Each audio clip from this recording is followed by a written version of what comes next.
Grabe, Beyonce, huli sa akto sa kanyang ginawa. So ano nga ba ito? Yan po yung ating pag-uusapan po mamaya mga kalingap, mga ka-EDC. Pero bago po natin ipagpatuloy ang video ito, sa mga bago pa lang po sa aking munting channel, huwag po natin kalimutang suportahan ang ama ng kalingap, Kuya Val Santos Tubang at Kalingap Ram. At paunawa, panoorin po muna ang full video bago mag-comment para malaman ang nilalaman nito.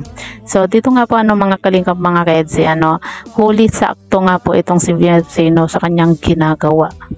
At talagang makikita po natin mga kalingap na itong si Beyonce, kaya naman lalo po siyang binibless dahil nga po sa napakasipag na bata talaga ito At lahat po ng mga natatanggap po nila na blessing ay talagang iniingatan at pinapahalagan nga po nila Beyonce at ng kanyang mga magulang nga po Kaya talagang mas lalong minamahal po sila ng mga sponsor dahil nga po sa kabaitan din po nitong si Beyonce at ng kanyang mga magulang nga po. Makikita po natin dito kay Beyonce na talagang grabe, napakasipag na bata. Yung kahit alam natin na siya yung laging inaasahan po ng kanyang mga magulang sa kanyang mga kapatid. At alam naman po natin na pasukan na, busy na rin po ito sa kanyang school, sa kanyang pag-aaral. Pero grabe napakasipag po talaga nitong si Beyonce. Makikita po natin na talagang nililinis po niya yung tricycle nga po na ibinigay nga po ng mga sponsor dito sa kanyang tatay. 'Di ba?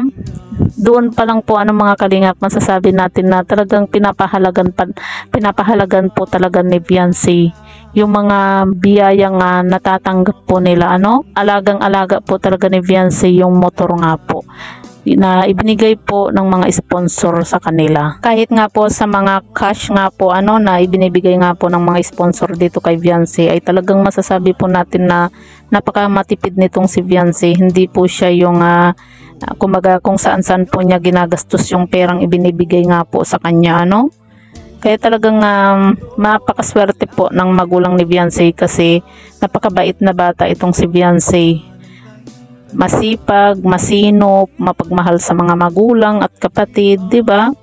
Kaya napakaswerte din po ni Kalingap Edo kapag itong si Beyonce po talaga yung kanyang makakatuluyan nga po Kaya naman talaga hindi manghihinayang at magsisisi ang mga sponsor sa pagtulong nga po dito kay Beyonce kasi kita naman po natin 'di ba kung paano pahalagahan ni Beyonce yung mga bagay at yung mga binibigay po ng mga sponsor nga po sa kanya Kaya napakaswerte po ni Kalingap Edo kapag itong si Beyonce po talaga ang makakatuluyan nga po niya So yan po mga kalingap, mga ka-EDC, po yung masasabi nyo sa video ito, i-comment nyo lang po sa ibaba at babasahin po natin isa-isa.